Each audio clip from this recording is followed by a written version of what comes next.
السلام عليكم متابعي قناة بريد والكنترول الصناعي، حياكم الله جميعا أينما كنتم وتحياتي لكم وأشكركم على دعم القناة. المرجو اشتراك بالنسبة للإخوان الجدد الذين يشاهدون لأول مرة فيديوهات هذه القناة. أتمنى أن يقوموا بالاشتراك في القناة دعما منهم لنا على استمرارية. سوف أشرح لكم اليوم إن شاء الله هذا الحماية للضاغط، حماية الضاغط بالنسبة لضاغط سكرول كباس حلزوني. سنقوم إن شاء الله بشرح التوصيل الكهربائي ونفس الوقت دور هذا الحماية. إذن هذا كما تلاحظون ANT 69 مارك كريوان، يتم تركيبه في داخل الضاغط. إذا نجد 3 كايبل بالنسبة لأطوار الضاغط، تغذية الضاغط، ونجد أيضا الكابل الأزرق لحساس درجة الحرارة ملفات الكهربائية لهذا الضاغط. إذا هذا الضاغط حلزوني يجب أن يقوم بالدوران في منحنى واحد. إذا قمنا بعكس دوران هذا الضاغط، يعني عكس تغذية هذا الضاغط، لأن هنا L1 L2 L3 L1 L2 L3، إذا قمنا بتغيير واحد مكان الآخر سوف يدور الضاغط في منحنى الغير الصحيح، وبذلك لن يقوم بضغط الفريون نهائيا في هذا الضاغط. إذا نقوم بتركيب هذا الكريوان لحماية هذا الضاغط بالدوران في منحنى غير صحيح، ونفس الوقت في ارتفاع درجة الحرارة. إذا كما تلاحظون L1 L2 L3،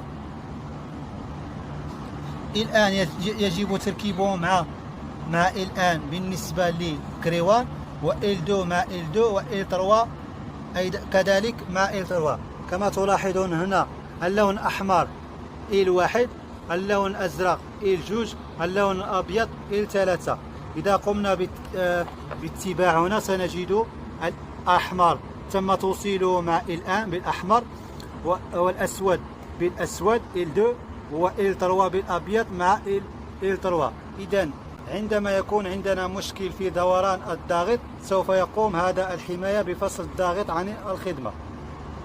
بالنسبة لحساس درجة الحرارة الملف الكهربائي، يتم تركيبه في S1 و S2، عبارة عن حساسات لدرجة الحرارة تكون في داخل ملف كهربائي للضاغط. عند ارتفاعه يعني يوجد مشكل في الضاغط، نقوم بفصل الضاغط عن الخدمة تفادي لوقوع مشكل أكبر أو إتلاف الضاغط نهائيا.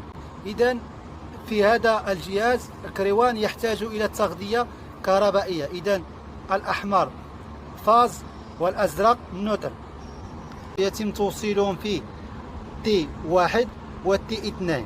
إذا T1 و T2 التغذية بالنسبة لهذا الكريوان ليقوم بحماية الضاغط. إذا عندما يكون عندنا مشكل سواء في منحنى دوران الضاغط الحلزوني أو مشكل ارتفاع درجة الحرارة ملفات الكهربائية للضاغط، يقوم هذا الكريوان أو هذا الحماية الضاغط بفصل الضاغط. يعني كما تلاحظون هنا عندنا M1 و M2 كونتاكت، يعني كونتاكت الذي من خلاله يدخل الفاز ويخرج لتغذية الضاغط، أي تغذية الكونتاكتور. إذا كان عندنا مشكل، الفاز الذي سيدخل في M1 لن يتم خروجه من M2، لأن هذا الكريوان تم من خلاله معرفة عندنا مشكل ما، إما في درجة الحرارة الملف الكهربائي أو دوران الضاغط. إذا سيقوم بفتح هذا الكونتاكت المفتاح، وسيقوم بفصل الضاغط عن الشغال تفادي لاحتراق الضاغط. إذا هذا ضاغط حلزوني ليس أبيستون ترددي، يجب أن يقوم بدوران في منحنى واحد. إذا يجب احترام ترتيب لفاز أو الأطوار الكهربائية في تغذية الضاغط L1 L2 L3 حسب ما أشار به المصنع في لوحة الإرشادات للضاغط، ويجب توصيل بشكل صحيح احتراما للألوان والأرقام لكل فصل. إذا تحياتي لكم وأشكركم على مشاهدة هذا الفيديو، وإلى اللقاء.